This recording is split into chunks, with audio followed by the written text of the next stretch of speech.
ربنا اے ہمارے رب، وبعث اور بھیج، اٹھا، فیہم ان میں، کن میں؟ میری اولاد میں، رسولاً ایک رسول، محمد صلی اللہ علیہ وسلم کی طرف اشارہ ہے، منہم انہی میں سے، باہر سے نہیں، انہی کے اندر سے اٹھا، انہی میں سے کسی ایک کو بنا، یتلو جو پڑھتا ہو، تلا یتلو تلاوتن، کیا معنی ہوتا ہے تلاوت کا؟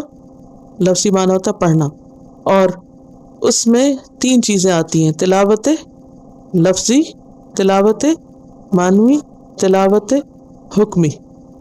یتلو علیہم پڑھے ان پر، آیات کا تیری آیات، آیات کتنی قسم کی ہوتی ہیں؟ کون کون سی؟ کونی یا شرعی؟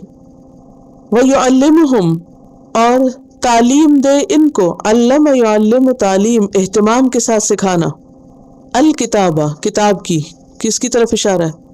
قرآن مجید کی، والحکمت اور حکمت کی، حکمت کا روٹ ہے ہا کاف میم، حکمت کہتے ہیں دانش کو، بصیرت کو۔ بصیرت کیا ہوتی؟ وزڈم۔ دین کے اندر جو وزڈم ہے، جو اسرار ہیں، جو حکمتیں ہیں، شریعت کی جو پیچھے کا راز، یعنی جو بھی کوئی حکم دیا ایسے ہیپیزرلی نہیں دے دیا گیا، بلکہ اس کے پیچھے کیا حکمتیں ہیں، وہ حکمتیں سکھا۔ اور اس سے مراد امام شافعی نے سنت بھی لیا ہے، یعنی آپ کی سنت ہے، قرآن کے ساتھ سنت۔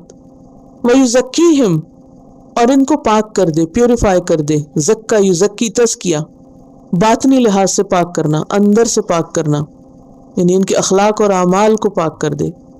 انکا بے شک تو، انتا تو ہی، العزیز زبردست ہے، عزت والا ہے، الحکیم حکمت والا ہے۔ عزیز عز یا عزو سے عزت، عزت ایسی حالت کو کہتے ہیں جس میں انسان کو غلبہ اور فوقیت حاصل ہوتی ہے، کہتے ہیں اس کی عزت، اس کی بے عزتی۔ تو عزت کیا ہوتی ہے؟ واٹ از عزت؟ رسپیکٹ، ایسی حالت جس میں انسان کو دوسرے کے اوپر فوقیت ہوتی ہے، برتری ہوتی ہے، غلبہ ہوتا ہے، غلبے کے معنوں میں آتا ہے۔ الحکیم حکمت والا، حکیم کا لفظ ہا کاف میم سے ہے، حکمت اور حکم دونوں اس کے معنی، تو حکم والا بھی ہے تو حکمت والا بھی ہے۔ ربنا وابعث فيهم رسولا منهم يتلو عليهم